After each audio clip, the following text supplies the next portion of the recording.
tous. Alors, on continue le chapitre sur cohésion des solides avec toujours le grand 3, solubilité, dissolution et extraction. Et on continue, on avait vu la dissolution des solides ioniques, donc qui se faisait grâce en fait aux interactions électrostatiques entre les ions du cristal ionique, donc du solide ionique, et un solvant polaire, hein, comme l'eau. Donc grâce à ces interactions, on avait dislocation du cristal et dissolution du cristal ionique, donc du solide ionique, dans l'eau, hein, qui est le solvant polaire par excellence. On continue avec la dissolution, cette fois-ci, des solides moléculaires. Donc les solides moléculaires peuvent être... Donc, ils sont constitués de molécules, évidemment, et peuvent se dissoudre dans certains solvants. Mais pas n'importe quel solvant, ça va dépendre du solide moléculaire. Donc, grâce à quoi on va avoir dissolution du solide moléculaire? Grâce aux interactions entre les molécules de solvant et les molécules de soluté. Alors, pour des solides moléculaires, les interactions qui assurent la cohésion du solide sont des interactions de Van der Waals, on en a parlé. Donc on peut avoir ce type d'interaction au niveau de la dissolution, c'est-à-dire entre le solvant et le soluté. Mais on peut également avoir des interactions type liaison hydrogène. Si le solvant, alors en général, on aura des liaisons hydrogènes. Si, alors vous savez ce qu'il faut, hein, il faut un hydrogène lié à un atome très électronégatif. Et l'interaction se fera avec l'atome d'une autre molécule très électronégatif également. Donc souvent, vous allez avoir des liaisons hydrogènes quand on aura un solvant polaire. On va voir des exemples après. Donc, on aura dissolution d'un solide moléculaire dans un solvant si on a interaction de Van der Waals et ou interaction par liaison hydrogène. Il n'y aura pas ici d'interaction du même type que avec les solides ioniques, évidemment, puisqu'il n'y a pas d'ions chargés. Alors ensuite, comme pour la dissolution des solides ioniques, on peut écrire des équations de dissolution dans le solvant. Alors toujours l'exemple avec l'eau, puisque ça va être évidemment notre solvant privilégié. Comment on fait? C'est exactement la même chose, sauf que la formule du solide moléculaire avant et après, c'est la même. La seule chose qui change, c'est l'état du solide moléculaire. C'est qu'avant dissolution, il est à l'état solide. Et après dissolution, il est aqueux. Ça veut dire qu'en fait, c'est ici les molécules. Alors, cette formule, c'est la molécule de saccharose, C12H22O11. Au départ, vous avez des cristaux de saccharose, d'accord? Quand on le met dans l'eau, ça va se dissoudre. Ça se dissout très, très bien. Vous allez le voir. Et on obtient toujours la même molécule. Il n'y a pas dislocation de la molécule, mais dislocation du solide. Et chaque molécule de saccharose va être entourée de molécules d'eau. D'accord? Comme c'était les ions qui étaient entourés de molécules d'eau pour les solides ioniques, ici, c'est les molécules qui n'ont pas, elles, été disloquées, les molécules qui sont entourées de molécules d'eau. Donc, on dit que ces molécules de saccharose sont solvatées, comme les ions l'étaient, et on marque le AQ pour aqueux en indice au niveau de la formule. Donc, une équation de dissolution pour un solide moléculaire, c'est pas compliqué, hein, c'est la même formule avant et après, sauf qu'on passe de l'état solide à l'état, entre guillemets, aqueux. Alors maintenant, bilan au niveau de ces dissolutions justement. Comment savoir si un solide va se dissoudre ou non dans un solvant? Alors, ce qu'il faut retenir, c'est qui se ressemble, s'assemble. C'est-à-dire que les solides ioniques, ils vont donc à base d'ions, hein, d'accord, chargés, eux ne vont être solubles que dans des solvants polaires, voire très polaires. Parce que la polarité, vous avez vu, on a des solvants polaires, on a des solvants qui sont polaires, mais qui ne vont pas être aussi polaires de la même manière qu'un autre solvant, c'est-à-dire qu'il y a des échelles de polarité. Alors nous, on n'a pas vu d'échelle, mais il y a une grandeur qui s'appelle le moment dipolaire qui se calcule pour chaque molécule polaire, et plus ce moment dipolaire est grand, plus la molécule est polaire. Alors nous, c'est hors programme, donc on ne le fait pas, mais il faut savoir qu'il y a des molécules plus ou moins polaires. L'eau est très polaire. Et les solides ioniques vont être solubles dans l'eau parce que c'est le solvant polaire par excellence. Ensuite, ils vont être solubles dans des solvants polaires, mais parfois, vous allez le voir, dans certains solvants qui pourtant en théorie sont polaires, parce qu'on peut voir que le barycentre des charges partielles positives n'est pas au même endroit que le barycentre des charges partielles négatives. Malgré ça, vous allez voir que ça ne se dissout pas forcément bien. D'accord? Donc, dans l'eau, ça marche bien. Dans les solvants très polaires, ça marche bien. Les solides ioniques, si c'est pas très polaire, ça peut être compliqué. Ensuite, les solides moléculaires polaires. Oui, parce qu'on a vu qu'il y avait des solides moléculaires polaires et des apolaires.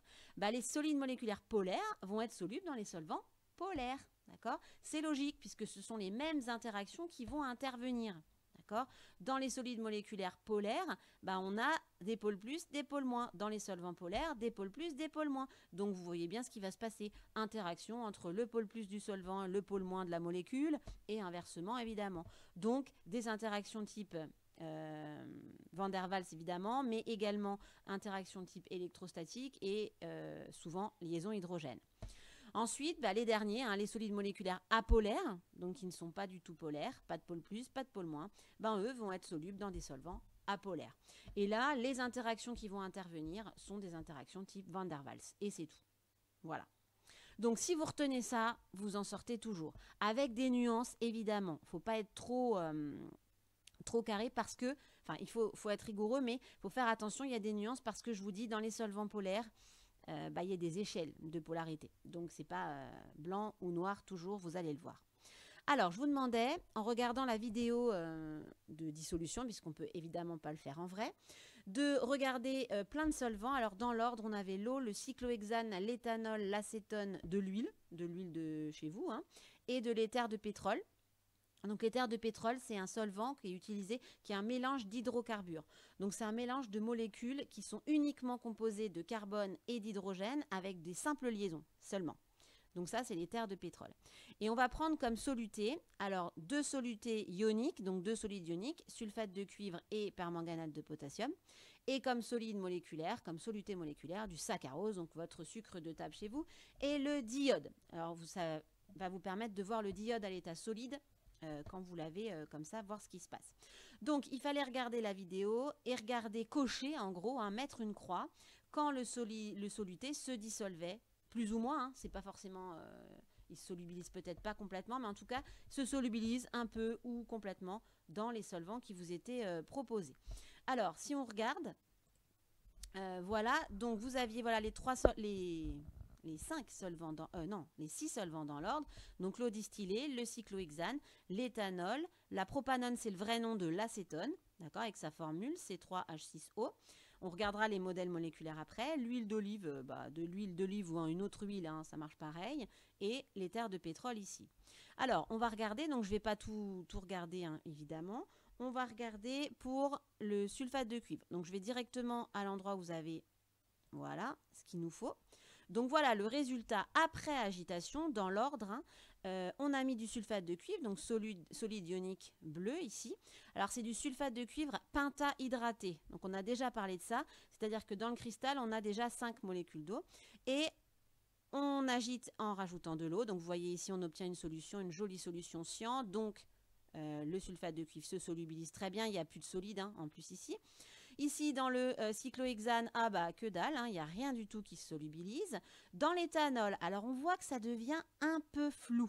Là, on a l'impression, mais ça ne devient pas vraiment bleu. Donc là, ça a l'air de pas se solubiliser. Dans l'acétone, pareil, c'est pas bon du tout. Dans l'huile, alors mon huile est déjà colorée, mais on voit que le sulfate de cuivre, il reste en bas ici, il n'y a pas de solubilisation. Et dans l'éther pétrole, zéro, que dalle, d'accord, comme le cyclohexane. Donc, ce qui signifie que si on regarde, vous avez dû me cocher que le sulfate de cuivre ne se solubilise que dans l'eau. D'accord? On continue, alors vous avez déjà la réponse, mais on va regarder ensemble quand même. On continue avec le permanganate de potassium. Donc, on est là. Alors, permanganate de potassium après agitation. Dans l'eau, exceptionnel, évidemment, ça solubilise bien. Dans le cyclohexane, rien du tout. On a le permanganate, vous voyez, c'est un solide noir-violet, mais noir plutôt au départ, ne se solubilise pas. Dans l'éthanol, ça se solubilise, moins que dans l'eau, mais c'est pas mal. Dans l'acétone, ça se solubilise très bien. Dans l'huile, rien du tout, on voit le solide au fond. Et dans l'éther pétrole, rien du tout non plus. Alors, il faut savoir que le permanganate de potassium, quand ça solubilise, un tout petit peu, ça suffit à colorer le solvant. Donc là, ici, là et là, dans ces solvants-là, il n'y a rien du tout qui solubilise. Donc ça ne se solubiliserait pas du tout. Dans l'eau, ça se solubilise très bien. Dans l'éthanol, ça se solubilise. Alors on ne peut pas dire aussi bien que dans l'eau, mais c'est quand même pas mal. Une bonne solubilité. Dans l'acétone, une bonne solubilité. Donc, au final, vous avez dû me cocher que ça se solubilisait dans l'eau, dans l'éthanol et dans l'acétone. Dans les 3 autres, rien du tout. On continue. Alors ensuite avec le saccharose. Donc là, on passe au solide moléculaire. Hop. Alors, le saccharose, bah, vous connaissez, hein, le sucre en poudre. Alors, dans l'eau, bah, il n'y a plus du tout de solide. Hein, ça solubilise très bien. Dans le cyclohexane, ah, bah, voyez, votre solide, il est au fond. Ah, rien du tout. Dans l'éthanol, ah, rien du tout. Dans l'acétone, ah, rien du tout. Dans l'huile, ah, rien du tout. Et dans l'éther de pétrole, ah, rien du tout. Donc là, c'est un solide moléculaire qui ne va se solubiliser que dans l'eau. D'accord? Le saccharose, que dans l'eau ici et pas dans les autres solvants. Et on termine avec le diode. Alors, le diode, on est ici, je y arrive. Voilà. Alors, le diode, désolé, c'est un petit peu flou. C'est un... Ah oui, alors, par contre, j'aurais pu vous le montrer avant. Voilà. Donc, vous voyez, le diode, hein, bon, vous l'avez regardé, hein, mais c'est un solide qui est plutôt qui a des éclats métalliques, hein, plutôt gris métallisé. Mais quand vous le mettez en solution, ça prend de la couleur. Hein. Alors, hop, c'était là. Alors, dans l'eau, ça ne se solubilise pas bien. D'accord? Vous voyez là, le solide, il est toujours là. Donc, ça ne en tout cas, avec là, tout de suite, ça ne se solubilise pas. Il faut savoir que si je mets plus de diode, que j'agite longtemps, je vais avoir une petite solubilisation. Ça devient ce qu'on appelle de l'eau iodée, mais ça solubilise mal, mais un petit peu. Donc, solution jaune, plus ou moins foncée, suivant la quantité de diode que vous mettez. Dans le cyclohexane, ça se solubilise très bien. On voit qu'il y a encore du solide, mais ça continue. Et c'est une solution violette. Dans l'éthanol, ça se solubilise pas mal, ça se solubilise un petit peu mieux, beaucoup mieux que dans l'eau ici. Et c'est une solution qui est orangée. Dans l'acétone, ça solubilise bien aussi, comme dans le cyclohexane. C'est une solution orangée comme ça, foncée. Dans l'huile, alors dans l'huile on voit pas très bien, je vais vous montrer ensuite. Et dans l'éther de pétrole, ça se solubilise bien, hein, ça devient violet ici. L'éther de pétrole était incolore. L'huile était déjà jaune. Alors on va regarder un petit peu, j'avais fait un zoom. Voilà. Ici, on voit qu'il y a des petites volutes violettes. Ça veut dire que dans l'huile, ça se solubilise un petit peu. On ne le voit pas très bien, mais ça se solubilise un petit peu. Donc, au final, pour le diode, ça ne se solubilise pas dans l'eau, ou très mal. Hein, donc là, nous, on ne le voit pas. Dans le cyclohexane, dans l'éthanol, dans l'acétone, dans l'huile et dans l'éther de pétrole, ça se solubilise. D'accord? Alors, au final, à quoi ça servait tout ça? Bah, ça servait à voir un petit peu ce qui allait être considéré comme polaire et ce qui allait être considéré comme apolaire, sachant que des nuances s'imposent évidemment. Alors, avec ce qu'on a trouvé, je vous demandais de cocher ce qui était polaire et ce qui était apolaire. Alors déjà, l'eau, on le sait, hein, là, il n'y a pas besoin de... Voilà, l'eau, c'est polaire, hein, d'accord? La molécule d'eau, hein, on l'a fait en long, en large, en travers, c'est une molécule polaire. Donc ça, on en est sûr. Et celle dont on est sûr aussi, parce qu'on l'a étudié, c'est le cyclohexane. Le cyclohexane est une molécule apolaire. Ensuite, pour le reste, bah, on sait que les solvants polaires peuvent solubiliser, alors il faut que ce soit très polaire, mais solubiliser les solides ioniques. Alors si on regarde, qu'est-ce qui solubilise les solides ioniques? Alors l'eau évidemment, d'accord. Et on voit que pour le permanganate de potassium, qui est un solide ionique, on a aussi l'éthanol et l'acétone. Alors, elles ne solubilisent pas le sulfate de cuivre, d'accord, mais le permanganate de potassium, donc certains solides ioniques. Donc, a priori, l'éthanol et l'acétone pourraient être considérés comme polaires. Alors, on en a parlé déjà, hein, donc ça doit pas vous choquer. Et attention, hein, ce que je parlais de nuances, hein, c'est que l'éthanol et l'acétone solubilisent aussi le diode, mais pas le saccharose, qui est un soluté moléculaire. Donc, ça solubilise le diode, parce que même si c'est polaire, ça peut solubiliser certains solutés apolaires, parce que dans leur molécule, vous allez voir, il y a également des parties de la molécule qui peuvent être considérées comme moins polaires et donc du coup solubiliser des solutés apolaires. On va en reparler. Ensuite, hop, oui, non, j'y reviens. Donc voilà. Donc on est déjà pour le cyclohexane, l'eau, l'éthanol et l'acétone. Voilà ce qu'on pourrait avoir. Alors maintenant, pour l'huile et l'éther de pétrole. Alors si on regarde, l'huile et l'éther de pétrole ne solubilisent que le diode. Or, le diode, c'est I et I, donc deux mêmes atomes. Donc la liaison n'est pas polarisée, donc c'est une molécule apolaire. Donc le diode étant apolaire, les seuls solvants qui solubilisent le diode sont l'huile et l'éther de pétrole. Donc, et ces deux mêmes solvants ne solubilisent pas du tout les solides ioniques. Donc évidemment, il serait assez logique de penser que l'huile et l'éther de pétrole sont des solvants apolaires. Le diode, lui, apolaire. D'accord? Donc il nous reste qui? Le saccharose. Le saccharose, avant même de regarder sa formule, le saccharose n'est solubilisé que par l'eau. Donc, l'eau étant un solvant polaire, ça veut dire que le saccharose va être une molécule polaire. D'accord? Vous voyez bien que l'eau ne solubilise pas, très mal, le diode, qui est un solvant apolaire. Donc du coup, un soluté apolaire. Donc du coup, on devrait aboutir à ce tableau-là. Alors, pour s'en convaincre, on va regarder les modèles moléculaires que vous aviez. Alors le saccharose, il est là. D'accord? Alors on voit, il y a plein d'oxygène, il y a plein d'atomes d'oxygène. Alors ce serait très très compliqué ici de faire l'étude théorique pour retrouver le barycentre des charges partielles positives, le barycentre des charges partielles négatives. D'accord? Ce qu'on a vu, la théorie, c'est pas forcément évident ici à appliquer. Mais on voit qu'il y a quand même beaucoup de liaisons polarisées, et qu'on voit que la molécule n'est pas symétrique. Donc ça pourrait être assez logique de la considérer comme polaire. Et d'ailleurs, donc voilà, hop, le résultat réécrit. Et d'ailleurs, je vous montre, voilà. Qu'est-ce qui va se passer au niveau de la molécule de saccharose que vous avez représentée ici? Ça, c'est les molécules d'eau que j'ai entourées.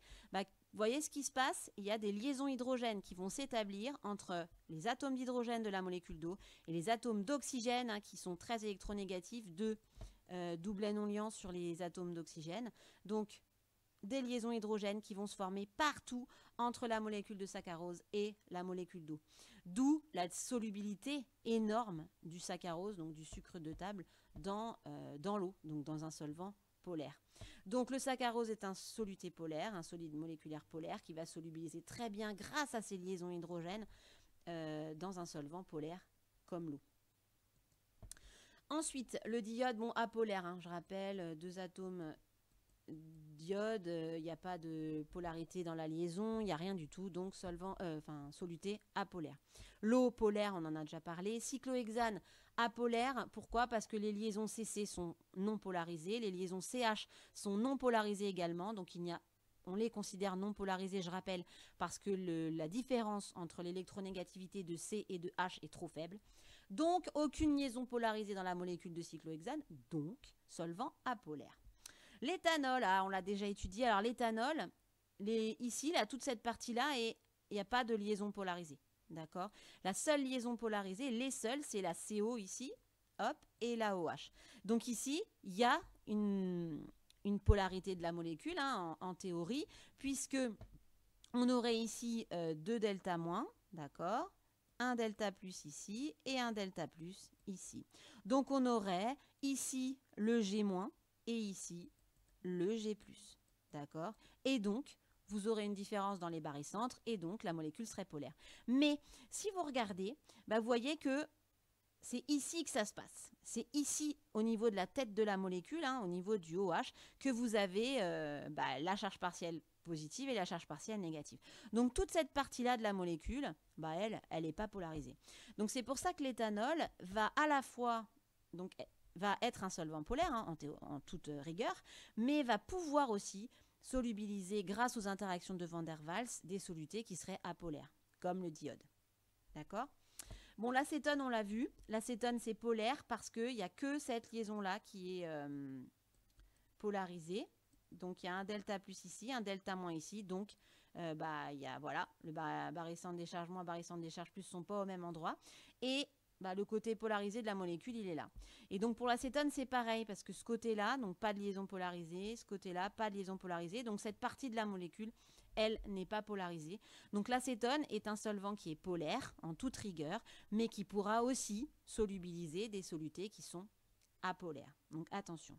Là, vraiment, le solvant qui est polaire par excellence, c'est l'eau. Parce que là, vraiment, il n'y a pas de liaison non polarisée. Toutes les liaisons sont polarisées, donc là, il n'y a pas photo. Pour les autres, il faut nuancer. D'accord? C'est polaire en toute rigueur, mais ça va pouvoir solubiliser des espèces parfois apolaires. En ce qui concerne l'éther de pétrole, là, c'est facile. Il n'y a que des CC, des CH, donc pas de liaison polarisée. Donc, c'est totalement apolaire, il n'y a aucun problème. Pour l'huile, alors l'huile, vous voyez ici, il y a des atomes d'oxygène en tête de la molécule. C'est des molécules énormes, hein, des fois 17 atomes de carbone, 34 atomes de carbone, bon, ça dépend. Donc vous voyez qu'ici, il y aurait s'il y avait polarité, ce seraient ces liaisons-là, hein, qui seraient polarisées. Et donc on aurait pareil une tête polaire, entre guillemets. Mais regardez ces longues chaînes carbonées qui, elles, sont totalement apolaires. Donc là, le côté apolaire l'emporte, hein, largement sur la petite tête polaire que vous auriez ici. Donc l'huile, elle va solubiliser rien de polaire. D'accord? Donc là, ça va solubiliser uniquement les solutés apolaires. Et d'ailleurs, parfois plus ou moins bien. Ça dépend, c'est pas un solvant génial, hein, l'huile, enfin ça dépend pourquoi bien sûr, mais pour les solutés apolaires, oui, ça peut marcher, mais pas pour le reste. Voilà, voilà. Donc au niveau de la synthèse, voilà ce que vous avez à retenir. Les solides ioniques, donc deux types de solutés, ioniques et moléculaires. Les solides ioniques, donc à base de cations et d'anions, vont se solubiliser dans des solvants polaires comme l'eau, donc ça c'est sûr, et dans d'autres solvants, mais il faut qu'ils soient suffisamment polaires. Donc, ne soyez pas étonnés si vous avez un solvant qui en théorie est polaire, mais qui ne va pas solubiliser les solides ioniques. Pour qu'il y ait solubilisation, il faut, grâce aux interactions électriques, un solvant relativement polaire, hein, assez polaire. Ensuite, pour les solutés moléculaires, deux types de solutés moléculaires, les apolaires et les polaires. Les apolaires, comme le diode, vont se solubiliser dans les solvants apolaires, comme le cyclohexane, grâce aux interactions de Van der Waals. Les solutés polaires, comme le saccharose ou le glucose ici, c'est pareil, hein, beaucoup de liaisons OH, vont se solubiliser grâce aux interactions de Van der Waals, mais également, on l'a vu pour le saccharose, grâce aux liaisons hydrogènes, dans des solvants polaires, et en particulier l'eau, évidemment. Vous voyez que le saccharose ne se solubilisera pas dans l'éthanol, parce qu'il n'est pas, lui aussi, il n'est pas assez polaire, et dans l'acétone non plus. Donc, c'est vraiment l'eau avec ses liaisons hydrogènes qui permet d'avoir une bonne solubilisation des solutés polaires moléculaires. Voilà, voilà. Alors, pour finir, je vous avais demandé de regarder une vidéo sur les molécules tensioactives. Et oui, parce que je vous ai dit de nuancer, mais les molécules tensioactives, bah, c'est un peu ça. On nuance un petit peu l'histoire de polarité. Donc, tout était dans la vidéo. Je vais juste faire une petite synthèse de ce qu'il y a à retenir et de ce qui est vraiment au programme, parce qu'il y avait un peu plus que ce qui est au programme. Alors, c'est quoi les molécules tensioactives? Alors voilà, ce qu'il y a à retenir, c'est ça. C'est qu'une molécule tensioactive est une molécule amphiphile. Alors, c'est un peu comme un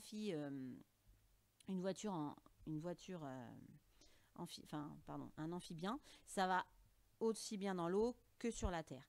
Bah, une molécule amphiphile, c'est pareil. C'est-à-dire que ça va se solubiliser à la fois dans un solvant polaire et à la fois dans un solvant apolaire. Alors, on explique. Une molécule tensioactive, elle possède deux parties. Toujours une partie avec une longue chaîne carbonée, ou même plusieurs, qui, elle, bah, vous le savez, est apolaire. D'accord? Puisqu'il n'y a que des liaisons CC, des liaisons CH. Et cette partie apolaire ne va pas du tout être soluble dans l'eau, qui est un solvant polaire. Donc, on va dire que cette partie-là est hydrophobe. Hydrophobe, ça veut dire qu'il n'aime pas l'eau. Donc, cette partie-là qui est apolaire ne va pas aimer l'eau, d'accord? Mais par contre, puisqu'elle est apolaire, va se solubiliser dans des solvants apolaires, type l'huile, type graisse. Donc, cette partie-là va être lipophile. Phile, ça veut dire qui aime. Donc, lipo, ça veut dire graisse. Donc, lipophile qui aime la graisse. Donc, dans une molécule tensioactive, on va avoir une partie qui aime le gras et qui n'aime pas l'eau. Voilà. Et tout ça, ça vient de la solubilité parce que c'est apolaire. Et donc, ça va se solubiliser dans ce qui est apolaire, donc le gras, et ne pas se solubiliser dans ce qui est polaire, c'est-à-dire l'eau. D'accord ? Et sur cette molécule tensioactive, on a une tête. En général, c'est la tête de la molécule qui est, elle, hydrophile, c'est-à-dire que qui aime l'eau, c'est une tête polaire. Voilà, en général, cette partie-là est polaire et donc va se solubiliser dans des solvants polaires, donc comme l'eau, donc ça va aimer l'eau, hydrophile. Mais par contre, ça ne va pas aimer ce qui est apolaire, donc ça va être lipophobe. Lipophobe qui n'aime pas le gras. Donc, dès que vous avez une molécule avec une longue chaîne carbonée apolaire et une tête polaire, donc repérez les atomes d'oxygène, hein, en gros, ou d'azote, vous allez avoir une molécule potentiellement tensioactive. Alors, qu'est-ce qui est intéressant dans les molécules tensioactive, bah, c'est son action sur le gras justement. Alors c'est où que... Alors j'essaye de retrouver le moment hein, pour aller plus vite. On est à 1 minute. Ah oui, alors voilà. Autre partie voilà, intéressante, c'est au niveau des savons. Alors les savons, dans les savons, vous avez des molécules tensioactives. Et voilà l'exemple d'une molécule que vous retrouvez dans le savon. On appelle ça un ion carboxylate. Alors il est avec des ions sodium hein, en général, donc pour faire quelque chose de neutre, hein, Na+ en plus. Et voilà, et vous avez quoi dans l'ion carboxylate? Une longue chaîne carbonée hydrophobe et lipophile, et une tête de la molécule qui en fait est la partie carboxylate, COO-, donc COO, et il y a une charge moins ici, puisque vous voyez que l'oxygène, il lui manque une liaison. Hein. Donc il a une charge moins, et ça c'est la tête polaire. Vous voyez, on a CO, cette liaison est polarisée, cette liaison est polarisée, on a le delta plus ici, et le delta moins, il va être par là. Hein. D'accord? Donc du coup, vous allez avoir une tête polaire qui, elle, va se solubiliser dans l'eau, donc hydrophile, et ne va pas se solubiliser dans les graisses, donc lipophobes. Alors, pourquoi c'est intéressant, les savons, et pourquoi le fait que ce soit une molécule amphiphile, donc avec deux parties bien distinctes, pourquoi c'est intéressant pour utiliser les savons? Eh bien, vous avez tout qui est expliqué, mais je vais revenir là-dessus. Voilà, on est là. Bah, qu'est-ce qui va se passer? Au niveau, ici, vous avez une bulle de graisse, en gros. Hein, voilà. Vous avez de la graisse ici et de l'eau. Vous savez que l'eau et la graisse ne se solubilisent pas. Et pour cause, maintenant vous pouvez le dire, l'eau est polaire, le gras est apolaire. Les molécules de... Pensez au modèle de l'huile que je vous ai montré tout à l'heure. Ça ne va jamais aller se solubiliser dans l'eau parce que c'est de longues chaînes carbonées apolaires. Et c'est quoi ça? Avec le petit rond et la petite barre. Eh bien, c'est la molécule tensioactive qui est représentée. Le rond, c'est la tête polaire. Et ça, là, la petite barre, c'est la chaîne carbonée apolaire. Donc, quand vous mettez ces molécules dans de l'eau, elles vont se mettre de telle manière qu'il n'y a que la tête polaire qui va se solubiliser dans l'eau. Et la chaîne apolaire, donc hydrophobe, va, elle, être en dehors de l'eau. D'accord? Et qu'est-ce qui va se passer? Si vous agitez bien, vous émulsionnez, et les molécules vont aller se placer au niveau du gras de telle manière que la longue chaîne carbonée se mélange avec la bulle de graisse ici et la tête, elle, polaire, ne va pas se solubiliser dans le gras mais va rester solubilisée dans l'eau. Et donc vous allez former ce qu'on appelle ici des micelles où vous allez avoir, voilà, ça ressemble à ça, les molécules de tensioactives qui vont se mettre de manière régulière au niveau de la bulle de graisse, avec la chaîne carbonée solubilisée dans la graisse et la tête polaire solubilisée dans l'eau. Donc vous voyez que qu'est-ce qui va se passer comme ça? Si on rince après, on va pouvoir évacuer les micelles puisqu'elles sont solubles dans l'eau grâce à la petite tête polaire. Donc on va pouvoir comme ça évacuer évidemment les salissures, le gras, etc. Alors, donc là, hop. Il y a d'autres actions, hein, je ne vais pas y revenir, hein, mais vous avez vu que ce qui se passe dans les émulsions en cuisine, c'est exactement le même principe. Hein, pour faire des vinaigrettes émulsionnées, pour faire de la mayonnaise, pour faire des choses qui se tiennent, pour mélanger l'huile et l'eau, on utilise des molécules tensioactives. Sauf que là, les molécules tensioactives pour faire une mayonnaise, c'est pas... dans le savon, dans la lessive ou quoi, mais vous rajoutez du jaune d'œuf et dans le jaune d'œuf, vous avez des molécules naturellement tensioactives qu'on appelle des lécithines. Donc voilà, vous avez ça dans la suite de la vidéo. Vous pouvez vous renseigner si ça vous intéresse ou poser des questions évidemment, puisque c'est... Il y a plein de choses à dire là-dessus. Voilà. Donc, j'espère que ça va. J'espère que c'est clair. Si vous avez des questions, n'hésitez pas. Et on va finir le chapitre. Vous aurez à me faire pour la prochaine fois. On va s'intéresser à l'extraction par solvant, c'est-à-dire tout ce qu'on vient de voir peut expliquer ce qu'on appelle l'extraction par solvant et surtout le choix du solvant qu'on va utiliser pour extraire. Donc, je vous laisserai découvrir. Et donc, vous aurez à me faire pour ça l'activité expérimentale, donc d'abord tout seul et il y aura une correction après, extraction par solvant. Voilà, j'espère que vous vous portez bien. Bon courage à tous.